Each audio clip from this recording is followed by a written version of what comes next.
É tudo uma questão do cara ele ter saber onde demanda e delega, né? Então acho que se você é um cara que está fazendo ali uma captação, você é um gestor de fundo, você tem que delegar pessoas, ter pessoas competentes. Você é um trader, você tem que buscar profissionais competentes. Você é uma corretora, você tem que buscar influencers competentes para trazer para você a base de cliente.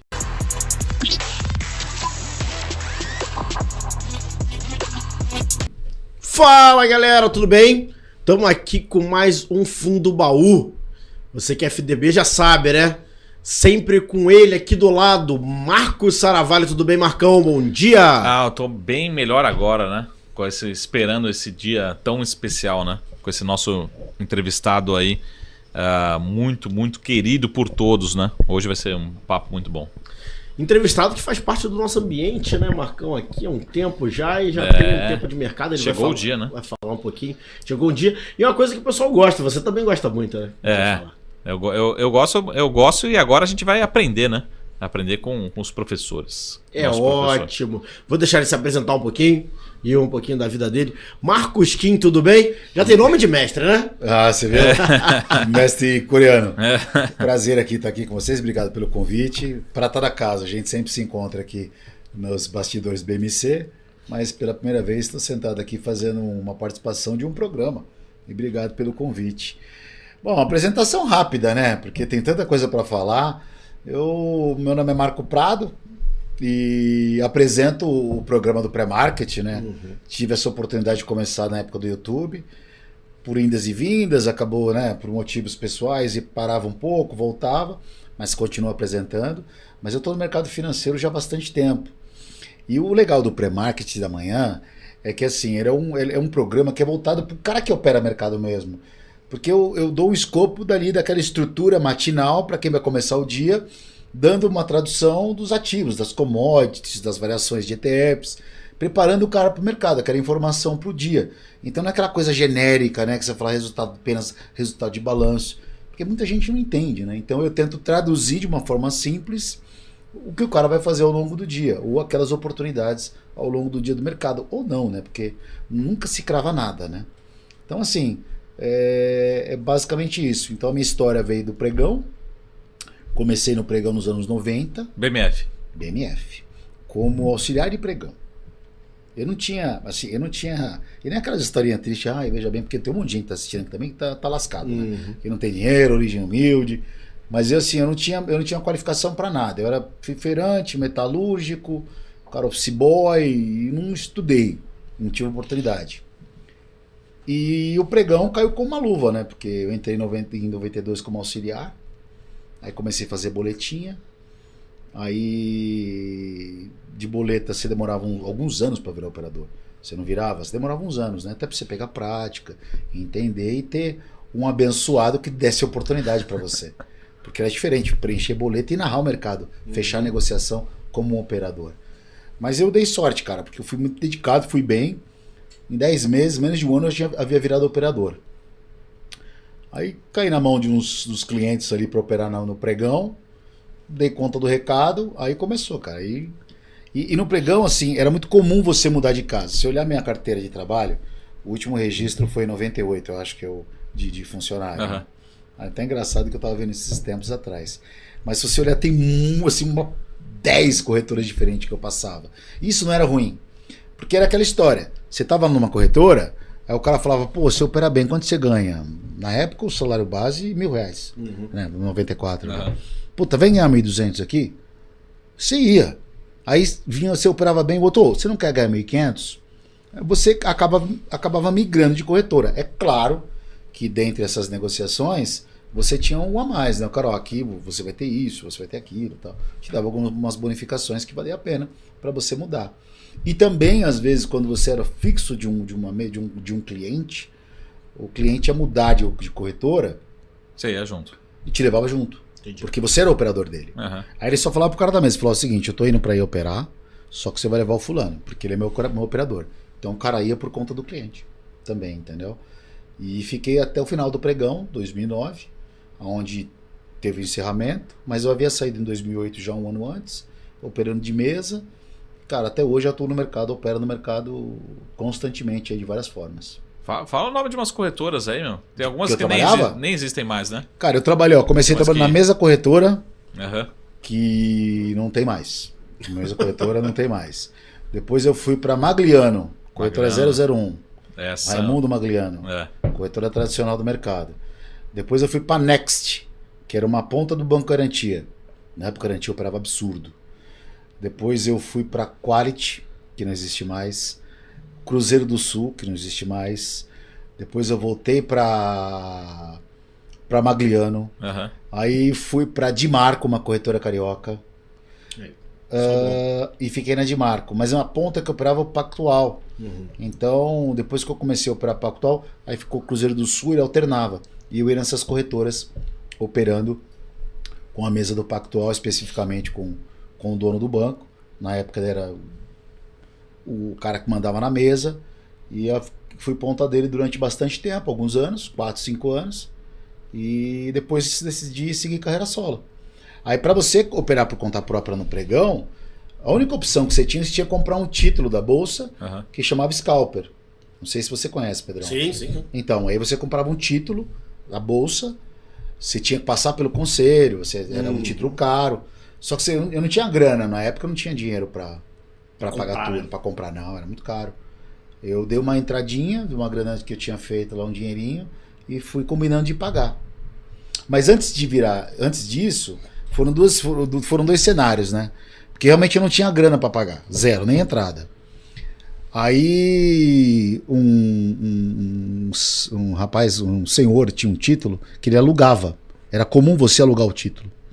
Então o cara, você pagava pro cara, você pegava e pagava aluguel pro cara. Na época, o dinheiro de hoje devia ser uns 100 mil por mês para você alugar um título, vai. E aí você tinha que trabalhar, fazer os 100 mil reais para você alugar o título do cara. Só que esse cara, ele não queria alugar o título. Ele estava pensando em ganhar mais. Então ele queria fazer o seguinte, ele estava com uma proposta no pregão, que ele falou o seguinte, olha, eu quero fazer um teto ou um meio a meio, o que for acima eu vou ganhar. Perfeito. Era um judeu, então ele fazia um teto mínimo, mas meio a meio a gente racha. E tinha mais gente interessada nisso, porque eram mais de 1000 operadores e tinha muita gente boa lá. E aí eu cheguei, cara, falei, não, essa é a oportunidade que eu tenho na vida, cara, para mudar. Aí eu virei pra ele e falei, cara, é o seguinte, eu peitei essa operação. Falei, ó, vamos fazer o seguinte, eu te garanto o título, o valor que você quer de aluguel, e na outra opção, no meio a meio, se der para trás, eu fico sozinho com prejuízo, se der para frente, a gente divide. Pô, cara, sério? Eu falei, sério. Pô, eu sabia o que eu tava fazendo, porque eu operava direitinho. O cara deu 3 meses, eu queria comprar o título dele. Eu falei, ó, quer comprar o título? Aí ele falou, não quero vender. Eu falei, eu tinha juntado uma grana para dar entrada. Aí comprei um título, fui pagando aí até de 98, terminei de pagar em 2005. Mas foi. Então assim, e aí tem essa questão do DNA, né, de mercado financeiro, de você estar operando, sempre ali presente no mercado. Isso é minha vida, cara, e eu vivo em função disso. E a BMC caiu como uma luva também, porque eu gosto, né, eu faço esse pré-market de manhã, eu sempre fiz a vida inteira, então é a minha rotina. Minha rotina é acordar cedíssimo e acompanhar o mercado lá fora, ler notícia. Então, transmitir isso para o próximo é muito bacana. E quando você fala operar, traduz aqui pra gente, o que você operava? Operar é comprar e vender, né? Mas você operava, assim, algum algum ativo específico? Sim. É que, ó, você não podia...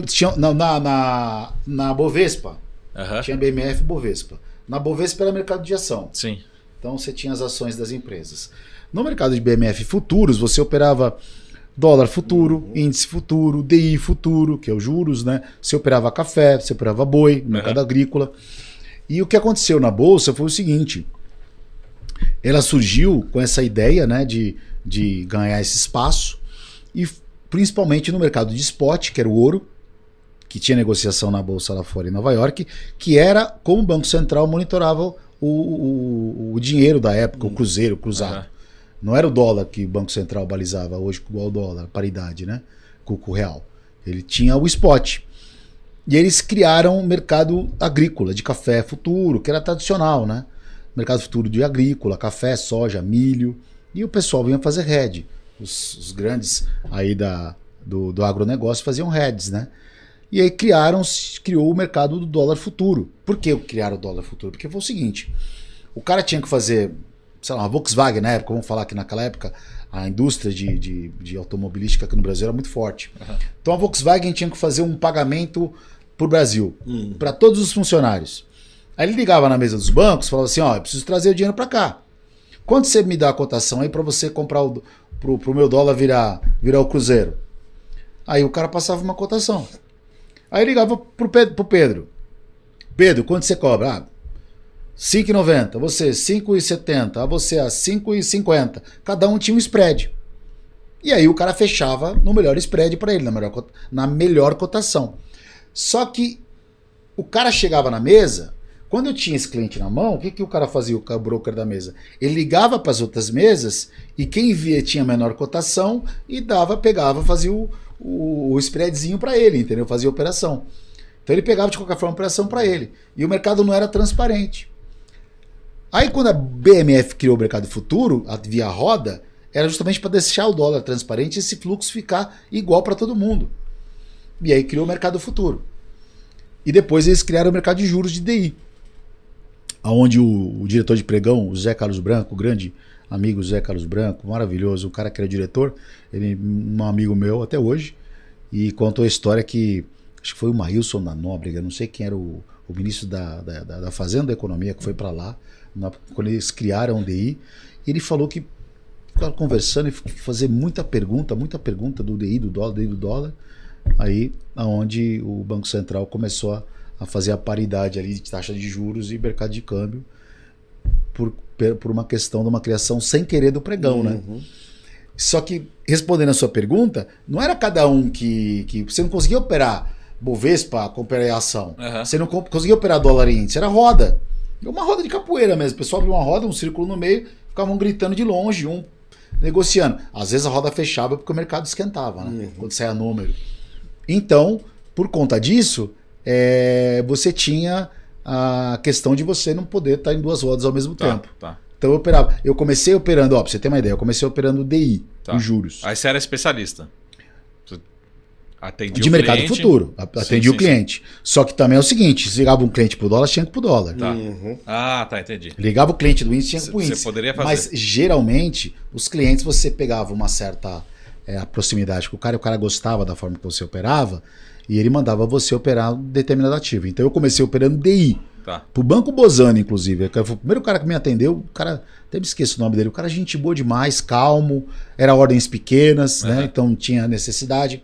Depois que eu peguei uma aperfeiçoei e fui para Magliano, eu comecei a operar o dólar. E era o banco, pode falar o nome de banco? Lógico. Banco Matrix, que era um cara que operava, era um argentino, chamava Nicolas. O cara operava igual um cavalo. E era animal o cara operando. E eu dei conta operando desse banco lá no dólar. E cheguei a atender poucas pessoas no índice. O índice eu comecei a operar o índice mais quando eu comecei a operar para mim. Só que era um mercado que eu não tinha muita habilidade, porque eu não sabia quem eram as pontas, tem tudo isso. O Banco Garantia, que era um banco grande na época, o Pactual, que eram uns bancos, o Deutsche, né? O Citibank, que operava bastante aqui no Brasil. Você sabia, pelo cara, o Saravalli é o cara do dólar do Garantia. Você era o cara do DI, do Garantia. Só que ele operava na ponta, fulano. Você sabia que eram as pontas do cara. Então você mapeava através disso. Só que nem sempre o cara ligava para você. O cara podia ligar para você, podia plugar para um corredor, um operador X, uma corretora X, para zerar a posição dele sem que as pessoas percebessem. Só que aí você se ligava meio que no volume, na forma como o cara mandava a ordem. Aí é o perfil do cara do banco. Tinha banco que falava, vende aí, apregou a venda grande aí, até tomar tudo. Tinha cara que diluindo aos poucos. Vai de pouquinho em pouquinho, né? Que quer fazer. Então, assim, foi uma experiência única, que a gente aprendeu muito, todos ali que estavam no pregão, na prática, mas assim, você tinha que ser muito inteligente no ponto de você ter essa percepção. E entender a forma que o cara operava. Que ninguém chegava na sua mão, meu lindo, olha, veja bem, o dólar eu vou vender. Não, era só executor, cara. O cara queria que você executasse a ordem para ele. E aí você começava a pegar um pouco a noção do que o cara da mesa estava fazendo. E isso que eu trouxe depois para mim quando eu comecei a operar por conta própria, principalmente depois que acabou o pregão. Porque aí quando acabou o pregão, ficou mais legal. Porque não tinha uma fila. Imagina assim, ó. Eu tô comprando... Vou falar em dólar. Tá? Polêmica essa frase aí, né, do Marcão? Né? Ficou mais legal? Ficou mais legal depois do pregão? Porque geralmente o pessoal... nostalgia, nostalgia. Emoção, né? Fala, não, pregão... Não, então. Pregão era legal. Não, mas é que tá. Quando eu falo legal, no sentido de você ter a oportunidade, você vai entender agora. Porque assim, eu comprava a 1,20, vamos falar o preço da cotação do dólar. Eu comprou em 20, que eu queria comprar. O preço, e o cara vendia 1,21. Spreadzinho pequeno. Aí o Pedro comprava 1,20. Você comprava 1,20. Aí vinha um balão apagado, vinha alguém na roda. Como é que tá o mercado? Aí o Pedro falava, comprou 1,20. Aí, fechado, vendi para você, Pedro. Eu quero comprar também. E o cara podia vender pro Saravalli, podia vender pro outro, e podia vender. E não vendia para você pelo fato de não gostar de você. Sim. Isso acontecia. Você dava preferência pro cara. Você tem cara que você. Um ambiente de 1.500 pessoas, você vai ter. Cara que não curte você é natural. E você sabe, eu tive várias pessoas que não fechavam comigo porque não gostavam de mim, né? Por uma questão, sei lá, a vida que segue. No eletrônico, não. O eletrônico que você colocou ali tá na fila. Sim, interessa. Você vai comprar de qualquer jeito, vai vender de qualquer jeito. E por que ficou bom? Porque você tem tudo aquilo, o mercado mapeado ao seu favor para você operar, pelo menos os mercados que eu opero, que são os mercados futuros. Então eu consigo ter mapeado, eu consigo ter identificado melhor. Lá no pregão eu vi o quê? Nada. A gente tinha um feeling, né? Tinha um peito. Olha, na verdade, acho que eu falo que falo não, né? Até conversando, brincando com uma turma. Para mim, o que eu usei mais na minha vida de mercado financeiro não foi nem o coração e nem a cabeça, foi o estômago. Porque você ficar, posicionado em contratos grandes e ver aqueles caindo, subindo, e você mora tô rico, tô pobre, Suíça, Somália, tem que ter muito. Então você tinha isso, você tinha essa audácia, você tinha a ação, você tinha outros instrumentos que você, no eletrônico, você consegue assimilar também, tem que ter tudo isso. Só que ele está muito mais transparente. Por isso que eu falo que o mercado eletrônico, para mim, foi a melhor coisa que aconteceu. E já entrando nessa primeira aula, né? Já recebemos uma aula logo de cara. Imagina, né? Então isso já foi excelente. E entrando nessa linha, ô Marcão, aqui, a gente fala muito com casas, fundos, enfim. E a gente vê uma questão de, depois que o mercado ali 2013 começa a abrir um pouco mais para outras coisas, um olhar diferente para essa parte do trade, né? Então trazendo para uma coisa mais recorrente, ou seja, tirando um pouco essa emoção, vamos colocar assim, no mercado financeiro, né? Então isso é um negócio que muita gente fala muita coisa, né? Então tem que tomar muito cuidado. É verdade. Porque há talvez uma visão de irresponsabilidade, o que é totalmente fora de padrão, né? Acho que você mesmo falou, pô, eu comecei a operar para mim, acho que essa é a maior responsabilidade que tem, é você operar para você mesmo, né? Então, como que você vê isso, né? Como que você vê esse alinhamento de... Até as casas usando também, que elas usam também todos os modelos, usam todos o coração, todo o peito também elas usam, só não falam pra gente, né? Elas usam também todos os modelos. Mas como que você vê essa inclusão do trade hoje na vida do investidor final, na vida das casas, dos fundos? Como que você olha essa junção, né? De um com o outro e todas outras classes de ativos também? Primeiro que o mercado tem uma carência muito grande de pessoas competentes e boas. Esse é o grande problema, esse é o ponto principal. Isso em qualquer nível, na minha opinião, né? Tô falando no nível de gestor, você vê muito gestor ruim, né? Se eu não me engano, acho que tem bastante gestores aí, acho que uns 20 mil gestores credenciados no Brasil. Sim. É uma coisa nesse número, né? E aí, assim, por experiência, quando acabou o pregão, eu vi muito gestor perdendo o emprego. Porque o cara atuava ali, e o cara foi operar por conta própria. Tá. E era caras assim que operavam de uma forma gigantesca no pregão. E chegou na hora de operar para ele, o cara com 5 contratos, que era o mínimo permitido de dólar índice, o cara passava mal, desmaiava. O cara, para ele, não conseguia operar. Para o banco, ele conseguia operar. Porque talvez pelo fato de o dinheiro ser dele ali, ele não poder perder. Tem várias composições ali que não dá pra gente definir, porque não é um padrão. Mas, de uma certa forma, para o cara ganhar dinheiro, ele vai ter que ter duas escolhas. Se ele tiver muito dinheiro, renda fixa, não tem muito o que fazer. Né? Tá lá, o cara tem alguns milhões, tá pagando lá juros por mês num país que a gente paga juros, para que o cara vai para renda variável? O cara não vai.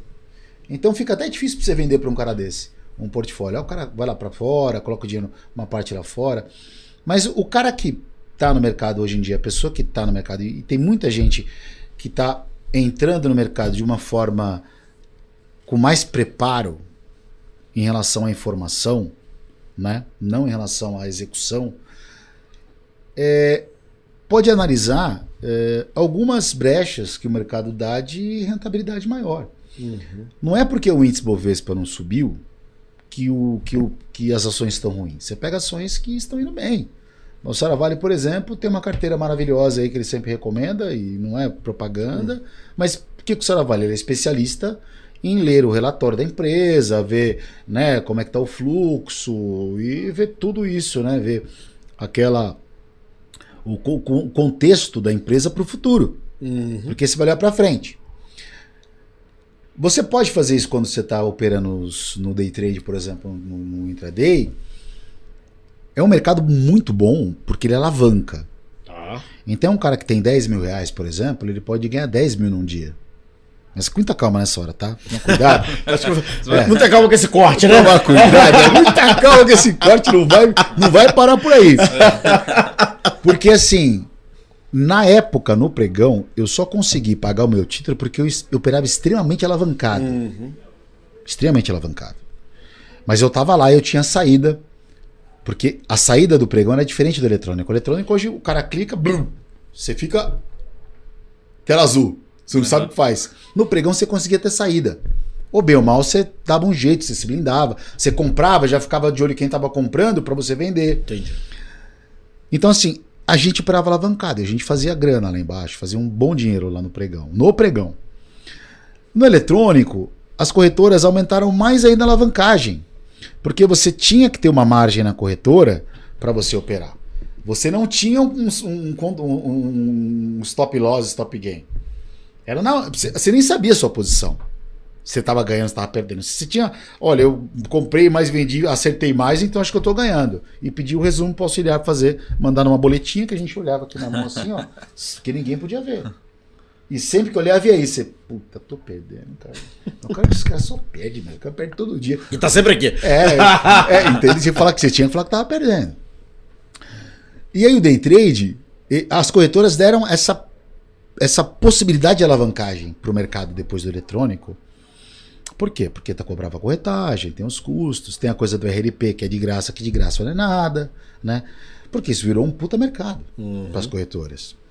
Então, as corretoras mataram o mercado de day trade da mesma forma que as corretoras mataram a corretagem lá atrás quando começaram a operar por cap.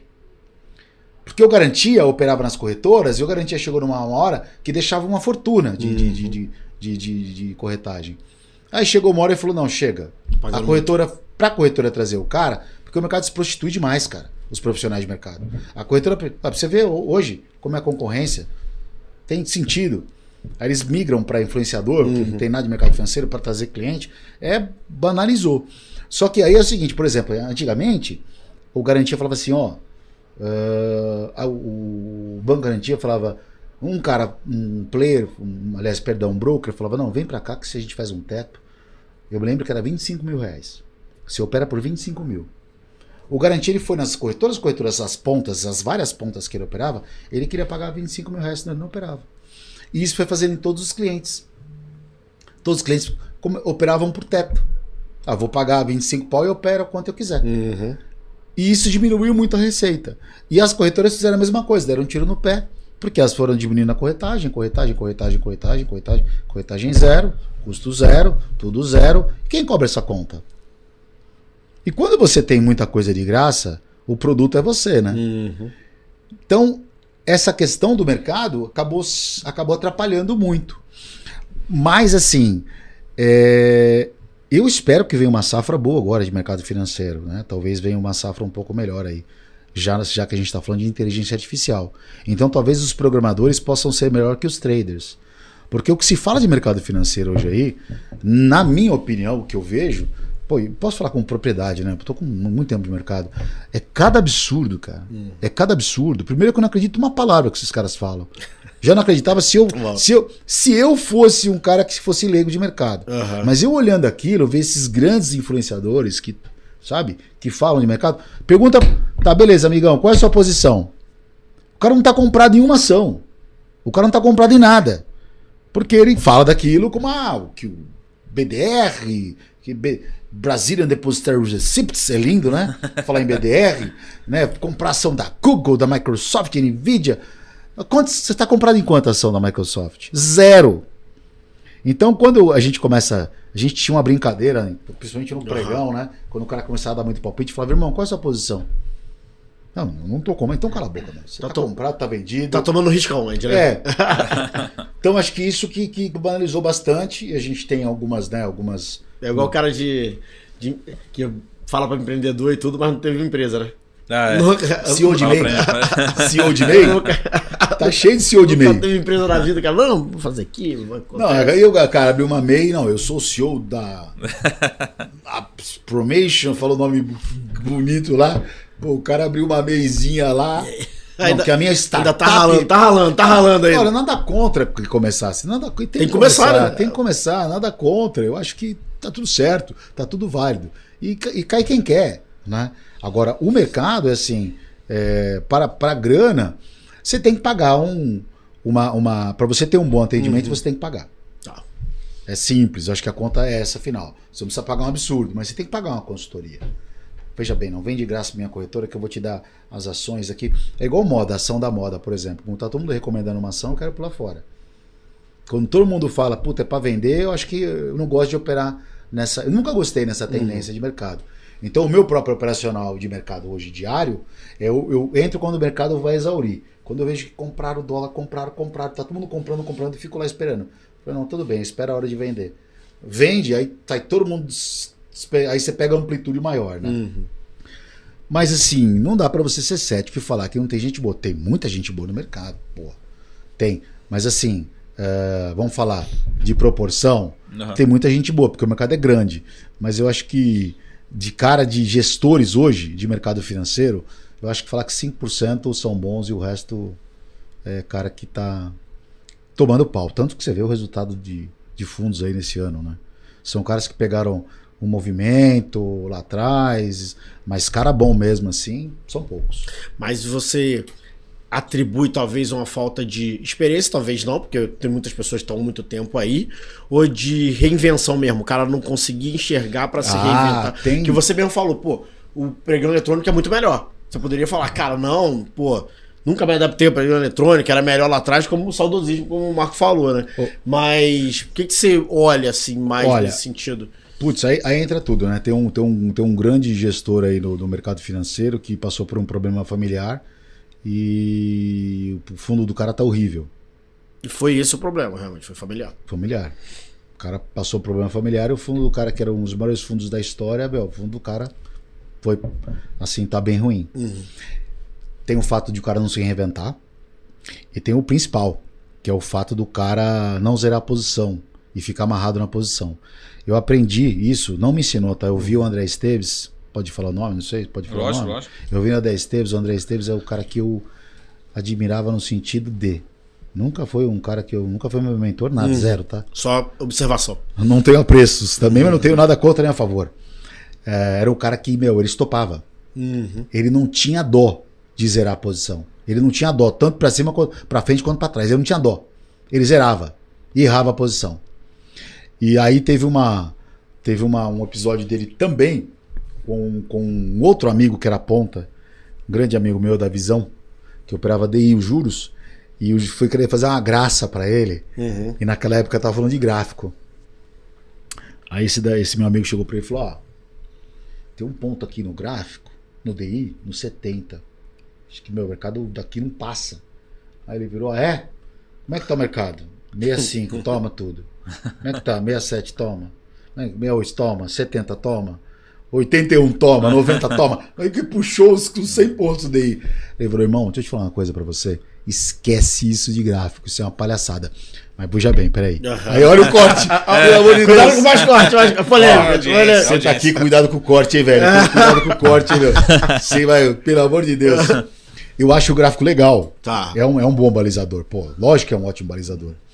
Mas ele, naquele momento, assim, que mostrou pra mim nessa história, é que puto, o mercado é muito maior. Então você tem que ter uma amplitude maior. Entendi. Então não adianta você operar o mercado. Era uma miopia que o cara tava fazendo. Você ficar olhando só ali o determinado, olhando só aquela ferramenta, só o gráfico, o fluxo, o que funciona. Eu acho que a cabeça do cara que funciona bem hoje é aquele cara que ele aceita tudo e não acredita em nada. Ele aceita tudo. Ele não, é só que ele acredita. Mas olha, ele é curioso também. ele acredita em tudo, lê bastante, está muito bem informado, porque acho que esse é o caminho, e entender estrutura. E os gestores hoje, cara, passaram por um ano muito difícil, né? O próprio mercado incentivou, o próprio mercado apoiou o presidente Lula e viu que nada aconteceu. Que passaram-se quase 2 anos e em relação à parte fiscal nada aconteceu. A gente está aí na iminência de sair o ajuste aí, né? Quanto vai ser o corte. E o mercado está esperando realmente que venha algo relevante. E aí, se não vier o relevante, o mercado não pode reclamar, porque o mercado apoiou. Os banqueiros apoiaram. Os gestores apoiaram antes mesmo do Lula. Tinha gestor aí, né? Que depois se arrependeram, tudo. Mas nessa questão, só para não ser, né, muito prolixo, o bom gestor está na mão de poucos ali, caras que sabem e estão criando uma safra nova de caras bons também. Agora, tem muito aventureiro que quer abrir fundo. Tem gente que, puta, eu vou abrir um fundo, acha que é fácil. Pô, tá com o dinheiro dos outros, cara, não é fácil performar.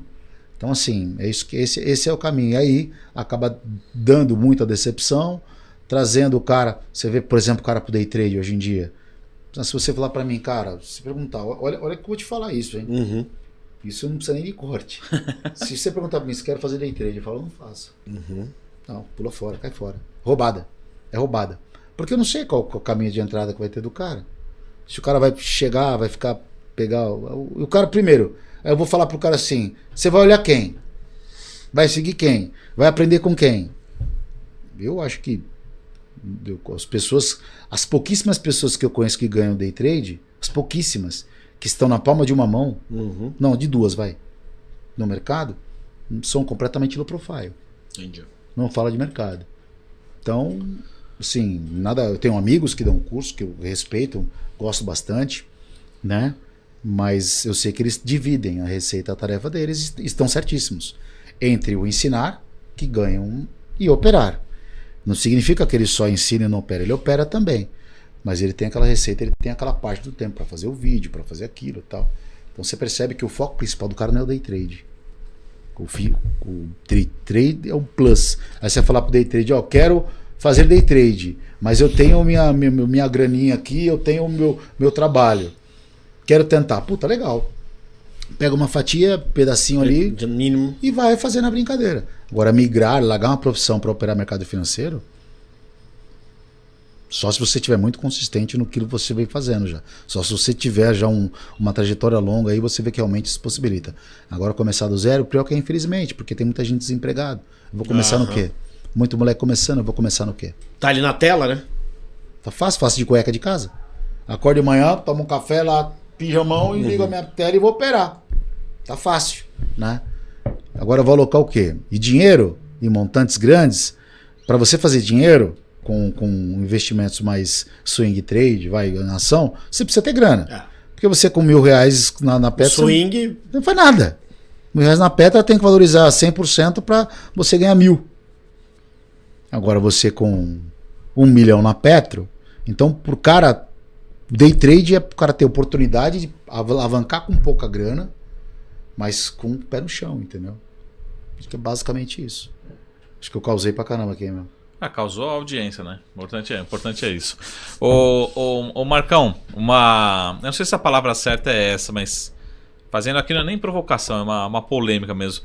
Mas essas pessoas... Eu não sei, a palavra certa não é ruins, né? As pessoas menos qualificadas, ou que, vamos colocar assim, né? Que pensam diferentes, né? Elas também não são bem-vindas, porque elas são boas assim para dar liquidez para o mercado, enfim, Porque essas pessoas sempre têm neófitos, né? Pessoas entrando, né, no mercado, chegando. Como é que você vê isso? Porque você é radical. Se a gente tiver só pessoas boas e só pessoas pensando da mesma forma, teoricamente não tem mercado, né? O mercado funciona porque tem pessoas diferentes pensando em formas diferentes, enfim. Como é que você vê isso também? Essas pessoas, principalmente pessoa física, né, no mercado, mas também que pode ajudar, que ajuda, faz parte, né, do mercado. A gente fala assim, pô, tem os especuladores, tem os alocadores, enfim, cada um, né, compõe o mercado como um todo, né? Olhando de um modo geralzão, cada um tem um perfil. É muito difícil você avaliar um por um, né? Então, você não consegue ter uma... Tem três perfis de investidor. O arrojado, o moderado e o conservador. Foi uma forma linda de você colocar 3 tipos de pessoas. Só que dentre os moderadores tem existem... persona pra caramba. Tem muita gente. Então, assim, não dá pra você, né? Fala, pô, como é que eu vou atender esse cara? Geralmente, o cara que tem aquela questão de alocação ali na renda variável um pouquinho, o cara, ele tem aquela... um dinheirinho que ele não vai estar precisando ali, mas ele busca uma rentabilidade um pouco melhor, um pouco maior. Então, compra uma ação, uma carteira, um portfólio de ação. Só que esse cara, ele não tem São muito poucos que vão querer, de fato, saber aonde ele está comprando e por que ele está comprando. Ele vai seguir, geralmente, um analista de uma corretora, um analista que não acerta sempre. E que geralmente acerta o cara, nós temos um call aqui de a empresa X que subiu 200%, mas errou nos outros 50 calls que ele colocou. Tudo bem, faz parte do mercado. Então a pessoa física, ela é um pedaço muito pequeno, ela alimenta, mas se você olhar para parar para pensar, a quantidade de pessoas que investem em bolsa hoje no Brasil é muito pequena. E aí fica naquela questão de você ter uma quantidade maior, aquela expectativa, mas a bolsa vai crescer? Lógico que vai crescer. Bastante, tem bastante pessoa que precisa de dinheiro para investir. Se uma economia quebrada, não tem dinheiro, não tem dinheiro para colocar em bolsa. O cara tem que comprar, tem que comprar comida. E aí cria um sistema no mercado. Aí por que você acha que surgiu o RLP? Agora esse é polêmico. Para que você acha que surgiu o RLP? Como surgiu o RLP? Alguém tem noção como surgiu o RLP? O RLP é um provedor de liquidez. Para dar liquidez no mercado. Mercado do mercado. Só que o RLP surgiu para operar contra o trader. O fundamento do RLP, como ele surgiu para operar contra o trader. O que o sistema entendeu? Que todo mundo é perdedor. Então, ao invés de o cara vender para o mercado, ele vende para mim. Sim. A corretora opera o cara porque o cara é ruim. O cara é perdedor, então ele perde mercado para a corretora. Isso vai dar. Você vai acabar comigo. Você vai acabar comigo. E aí que entrou um sistema, uma forma de você de dar essa possibilidade de pessoa física. Mas não é um grande alçapão o mercado financeiro, onde, olha, veja bem, tá entrando todo mundo se ferrando. Não, cara. Né? Acho que nesse meio tempo do caminho, as pessoas que entram com a pessoa física que vem, que se impacta e abala no mercado, são pessoas que a grande maioria que não tem dinheiro. Porque o cara, ele fez uma operação, ele teve um lucro de R$1.000. Estou falando na carteira de bolsa, de dólar, indiferente. Ele vai sacar os 1.000. Tá. Porque ele vai pagar as coisas dele. Só que quando os 10 for para 8, ele colocou 10 mil, ganhou 1.000, sacou. Com os 10 foi para 8. O 8 foi para 7. Primeira reação do cara vai para fora. A experiência dele de bolsa vai ser ruim. Por quê? Porque ele estava contando com 1.000 todo mês. E a bolsa não sobe 10% todo mês. Aí ele tem que ir por ativo. Aí é uma questão do cara estudar, de se informar. Não é de estudar, de se informar sobre aquilo que ele está fazendo. E não em Maria vai com as outras só porque o cara está postando uma foto do lado de uma BMW, que talvez nem seja dele. Mas então é você estudar um pouco. Vou comprar ação da Petro, por quê? Tá, eu vou operar mini contrato de dólar, por quê? Eu vou deixar o título, por que na renda fixa? Então, a pessoa, a partir do momento que ela tem esse cuidado com o dinheiro, essa informação, e parar de ter essa preguiça, que eu acho que esse é o grande culpado, né? Essa palavra é preguiça. Porque são duas coisas que o mercado financeiro atrai a pessoa, que é a preguiça e a ganância.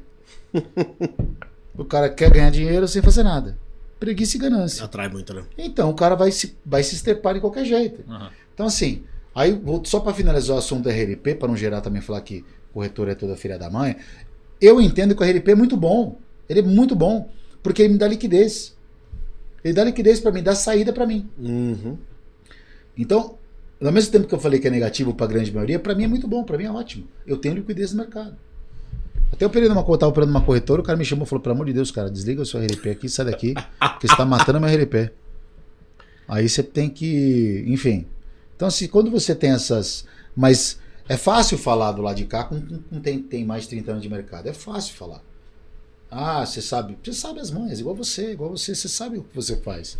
Então é fácil a gente falar. Agora, a pessoa que está assistindo do lado que não tem noção de mercado, a ideia que eu tenho nessa fala, nessa conversa nossa, é estimular o cara para o mercado financeiro, porque é uma excelente opção, mas que venha com vontade, que venha querendo aprender. Porque você chegar, você vai ser mais um no meio do oba-oba, da manada lá, você vai ser mais um cara a alocar o dinheiro contando que o abençoado que está falando para você seja um cara bom também. Então puxa o histórico do cara, né? Veja qual... Puta, o cara recomendou tanto, quanto ele teve de performance lá no ano, naquilo que ele está indicando, no fundo, um ativo está entregando quanto, está entregando um pouco mais. Senão o cara continua nos bancos principais ali e está tudo certo. E nessa linha, você falando um pouco de futuro, né, Marcão? Porque, como você mesmo falou, chega um momento que tudo é moda, né? Que aí, pô, cara de cueca em casa, operando, virou moda, né? O Haddad falou que os meninos que ficam comprando e vendendo lá. Foi isso que ele falou? Ele tapa na minha cara. Tudo é moda. E acaba virando moda.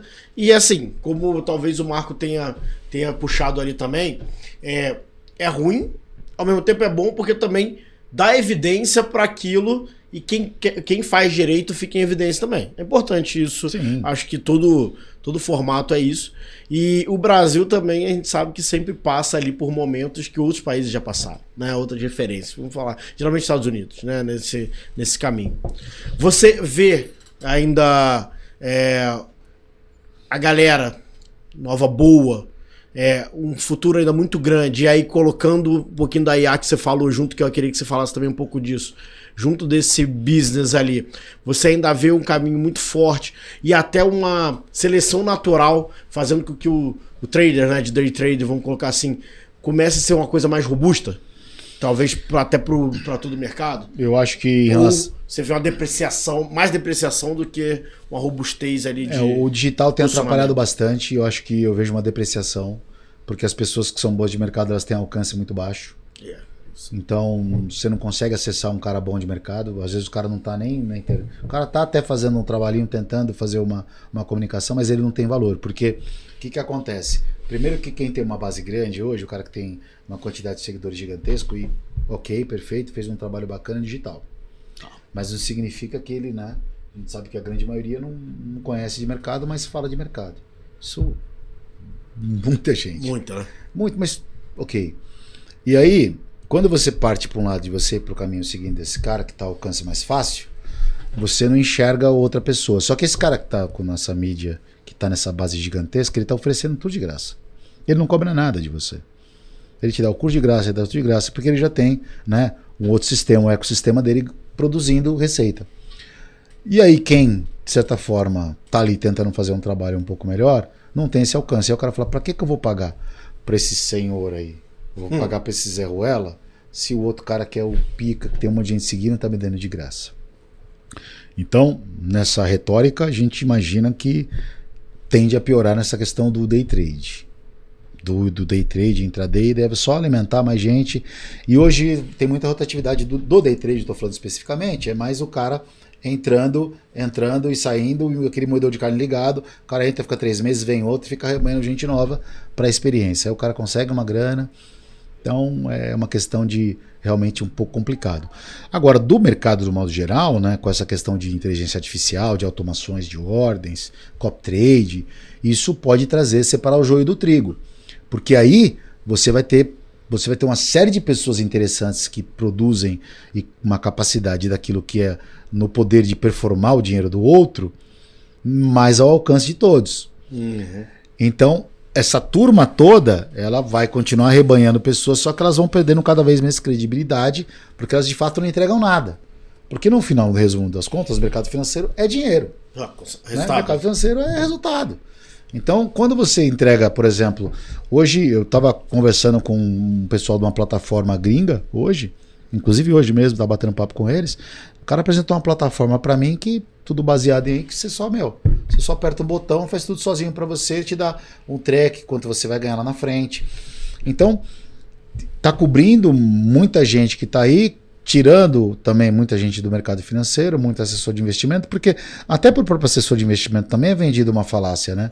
Porque chega pro cara e fala, não, olha só, veja bem, cara, se você tiver alocado, se você tiver 10 milhões de reais no seu portfólio, você vai ganhar, sei lá, 10 X reais por mês, cara. Então, puta, vai captar. Aí, putz, o cara novo, velho. O cara sem competitividade nenhuma, o cara não tem filho, o cara não é jovem, tá começando a vida, ele vai pra cima. E ele vai fazer o quê? Qual o melhor caminho hoje? Digital. Ele não tem experiência, mas ele sabe como trazer as pessoas pra base ali. E família. Só que ele mesmo vai ver que no final das contas ele vai trabalhar igual um cavalo, vai alimentar uma cadeia que ele possivelmente não vai ter, porque ele não tem uma coisa sólida, e vai tirar a oportunidade daquele cara que está há muito tempo no mercado lá, que talvez entregue, que tenha uma consciência, que tenha um cuidado, um pouco, um carinho melhor com o dinheiro do cara, né? Para pensar num futuro, que as pessoas querem isso, e aí fica nesse conflito. Mas é difícil a gente falar isso, até porque assim, ao mesmo tempo que você julga um cara de 18 anos e não quero julgar, que está entrando, que pode ser um cara excelente de mercado, e deve ser, porque vai se tornar um cara bom que está começando novo, porque eu comecei no mercado novo, mas eu era um jumento, não sabia separar renda fixa de renda variável, quando eu entrei no pregão. E depois eu aprendi. Né? Então assim, você tira a oportunidade? Não pode tirar a oportunidade de um cara desse. Ele está usando uma ferramenta que aquele cara que é mais velho não consegue. É difícil para um cara mais velho fazer um vídeo. Pô, a gente não cresceu nessa geração do TikTok. Não é natural, né? Não é, cara. Eu detesto fazer. Eu tenho um Instagramzinho lá que, eu não gosto de alimentar, não vai lá. O Marcão só faz o pre-market só isso, não. Todo dia não. Mas eu não posto um corte do pré-market. Eu não posto um corte. Eu não fico alimentando isso. Só o seu time, a produção. Não. Sabe por quê, cara? Porque assim, não é porque é meu. Eu não gosto, por exemplo, operando no mercado, uma forma de você captar o cara para o mercado financeiro é você mostrar resultado. Olha, você está vendo aqui meu resultado na tela? Ganhei isso agora por dia. Tanto, foi tanto. Como é que eu vou falar pro cara que eu ganhei X reais num dia? Tô vendo o cara indo trabalhar para ganhar R$1.500 por mês, cara, R$2.000 por mês. Eu acho muito desumano isso, eu acho uma falta de ética, sabe? Eu não concordo, não compactuo com isso. Então nunca na minha vida eu vou postar, falar, tem um resultado hoje aqui. Tá vendo o meu carro? Cara, não posso. Onde eu tô, eu não gosto de postar. Porque assim, eu acho que é uma afronta hoje com quem, a não ser que o seu lifestyle, tô falando de mercado financeiro, seja ostentação. Pô, tô em Ibiza, tô em Angra, daqui a pouco eu tô em Mykonos, né? Tô na Capadócia, tô fazendo um monte de coisa. Legal. O cara é disso. Mas para o mercado financeiro, você chamar o cara a falar que isso é fácil e é tranquilo, eu acho que não é desonesto. Desonesto até intelectualmente. Né? Desonesto. Mas as pessoas caem, cara. As pessoas né, querem, não, mas veja bem, né, vou lá. Então, acho que antes de tudo, você pega, né, mais uma vez aqui e vou fomentar uma casa, né? Você pega o Saravalli aqui, poxa, quantas vezes a gente fazia no programa da tarde, o Saravalli, a gente falava de ação que ele tinha falado já há 20 dias atrás. Pá, ação porrou.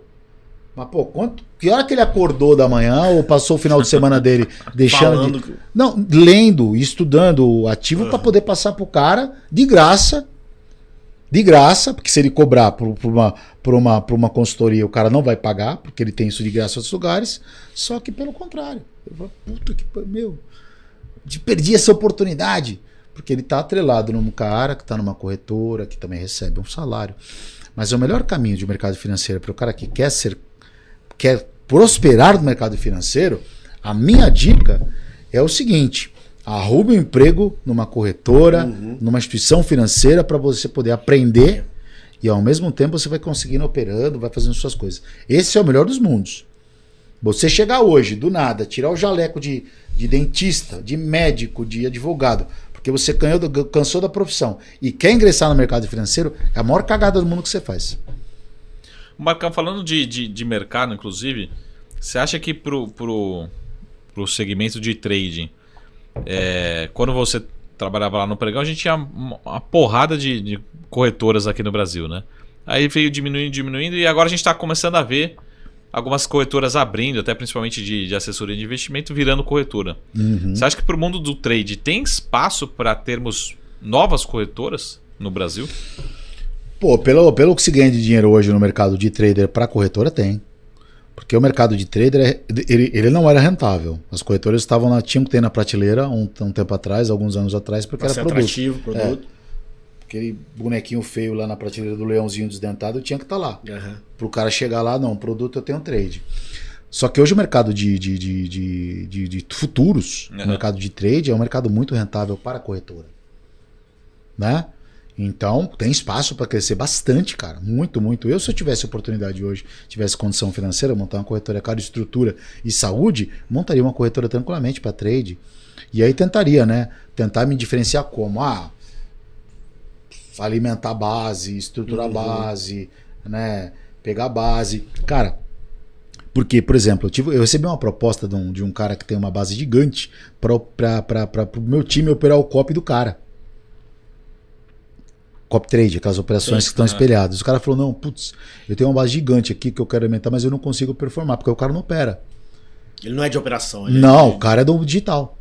O cara me convidou justamente para fazer, para operar para ele, para performar para ele, porque o cara não tem capacidade de operar.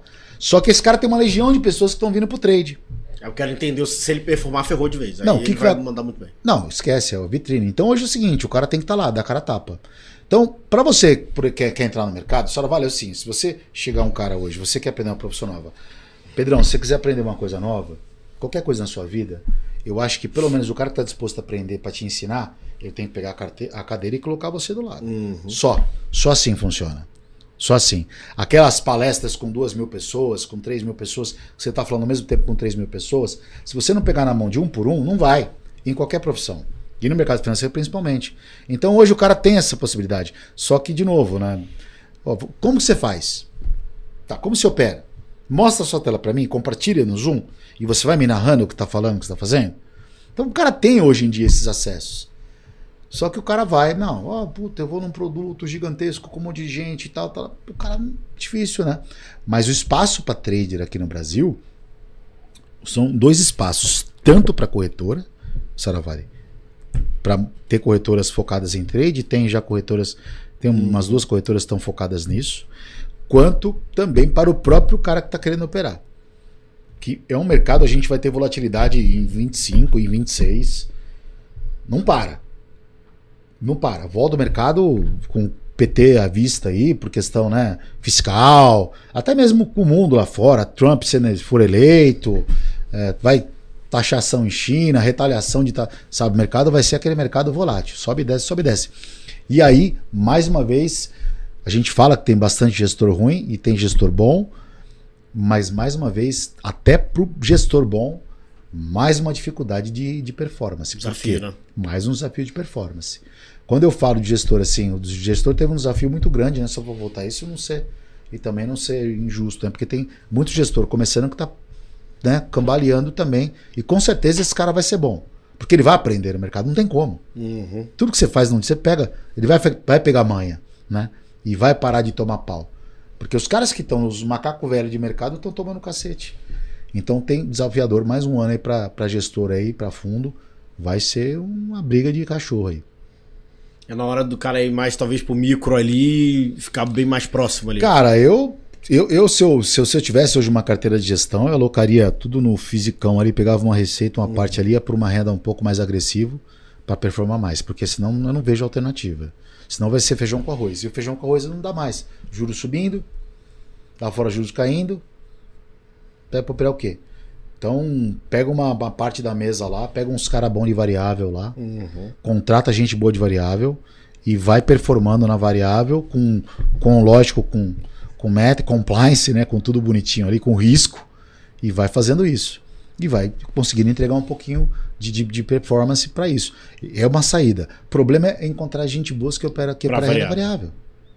É encontrar gente boa para variável. É preferível você pegar o quê? O estagiário e colocar na variável? Pica. Complicado. O cara que vai, o gestor, ao invés de ele ter que estar almoçando, jantando com o CEO da empresa, ele vai ter que colocar o dedo no mouse. O cara não vive mais. Porque o cara vai ter. Como é que ele vai captar?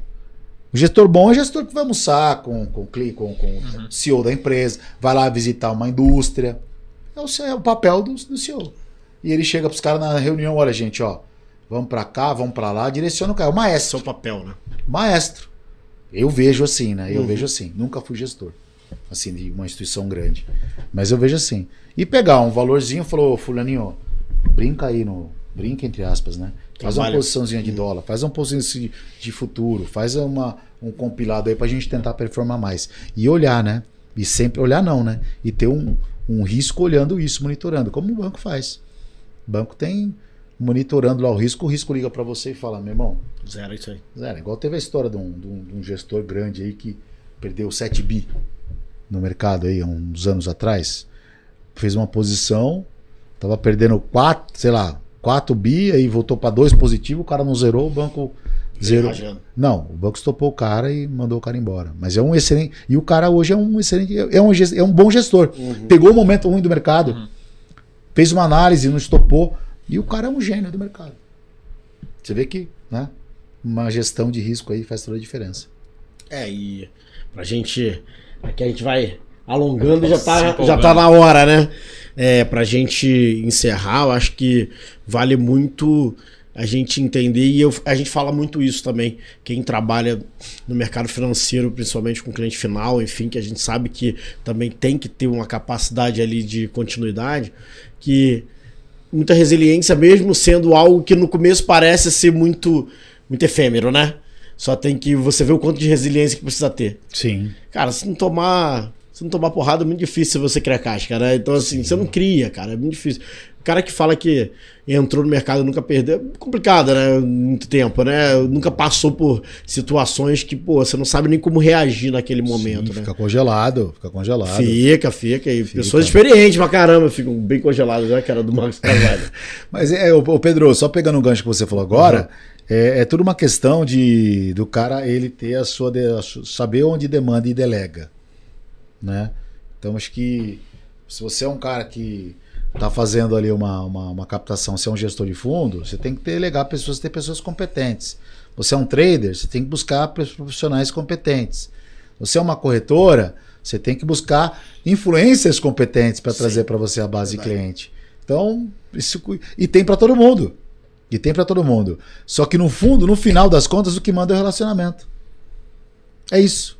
Né? Quantas histórias você escuta de o cara chegar e falar, ó, você é assessor de investimentos, você tem que captar, cara, para cobrir sua meta 2 milhões. Espera um pouquinho só, vou lá ligar para vovó, tudo bem? Você pode mandar 2 milhões para conta aqui? Pô, fez a mesma coisa que o outro que tá ralando coco. Né? Você entendeu? Porque o cara tem uma família rica, o cara tem um relacionamento ali. Mercado financeiro é isso. Porque oportunidade para pobre do mercado financeiro são poucas para trabalhar. São poucas. Você não pega... Lógico, tem corretoras que, né, tem muita gente que, né, que vem de classe baixa.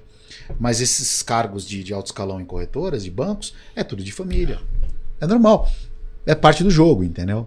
O cara camelar de baixo, tem que começar a camelar de baixo e mostrar capacidade de trabalhar. Abraçar a causa, né? Mostrar que tem competência. Que isso acontece, isso aí. É igual o cara que está trabalhando também, que não tem muito relacionamento. É mostrar competência, mostrar resultado. E é isso que eu vou falar de novo. O mercado está indo para essa linha. O mercado está indo agora atrás de quem é competente, quem entrega. Chega de blá blá blá. Então, inflou. Só que para os caras bons, cara, isso é ótimo, porque inflou e tá todo mundo perdido. Porque esse cara é bom. Seleção eu vou natural, ficar nesse cara. A árvore compete, a planta compete, né? Planta compete também, né? Na floresta. Outra, né? Tem que subir lá, porque senão pega a luz do sol. Então é isso, cara. É o processo natural. Marcão? Boa, que aula, hein? Você não, tem só que ser trocado aqui pra aula. Não, imagina. Você só não explicou do Kim. De onde que veio o Kim? No final. Pra terminar aqui. O meu apelido? É apelido de pregão? Você tá de sacanagem, você quer que eu fale isso? Tá gravado, né? Lógico. Você tá de sacanagem que eu falo isso. Olha que porque o Marcos Carvalho, ele sabe. Incrível. Olha, eu vim na maior boa vontade, esperei o cara pra gravar e o cara me manda uma saída dessa. Mas vou contar então, vamos lá. Eu trabalhava numa corretora e o cara na primeira corretora que eu trabalhei foi a Mesa Corretora, que por sinal foi uma grande casa e eu tenho amizade com todos até hoje lá. Todos. Paulo Emílio falecido, Jorge Gereissati falecido também, o João, que foi um cara que, naquela época não tinha como é que é? Assédio, porque, era só, vai seu filho da puta, desculpa, falei palavrão. Vai, era tudo assim, mas era normal. Uma pressão. E foi um cara que me ajudou muito. Ele não sabe disso, mas ele me ajudou muito. Com essas pancadas que ele me deu. E aí uma vez a gente tava eu e o Betinho, que é um amigo até hoje também foi scalper, tem uma história parecida com a minha, um irmão de vida que eu tenho. Tava eu e o Betinho batendo boleta. O que era bater boleta? Acabava o final do dia, eu chegava num papelzinho, falava, Beto, comprou 10 a tanto, né? E o Beto na impressora e dava o tique, né? E eu aqui, comprou 10, certo. Comprou 20, certo. Os dois, ele parou do lado assim, e seus burros, é venda, pô, não é compra. Aí a gente, ficou esperto ali. Aí falou, meu, você é muito imbecil, cara, pra mim. Você é muito imbecil. Aí, beleza. Aí, chegou no dia, cadê o imbecil? Chegou? Aí eu tava lá. Ô, imbecil, vai lá pegar um pão de queijo ali, porque era meio ao coto. Tinha um casa do pão de queijo embaixo ali no centro, meio ao coto. Imbecil, pega meu sapato e vai levar pra engraxar lá em frente à bolsa. Imbecil, pega o BD, que era o boletim diário que a bolsa colocava na porta ali, que não tinha relatório, nada digital. Pra você ter uma ideia, vinha quente, porque tinha uma gráfica dentro do pregão. Direto. Você pegava aquilo, vinha quente. Era imbecil. Puta, meu, o cara me colocou pra de imbecil, cara, na corretora. E imbecil. Aí que imbecil esse cara, velho. Que imbecil esse cara. Aí ficou só aqui indo, velho. Que imbecil. Graças a Deus. É isso. Graças a Deus ficou só aqui. Graças a Deus. Essa foi muito boa. Graças a Deus. Mas o mundo é tão assim, porra. Cara, que irado. Que imbecil. Que imbecil.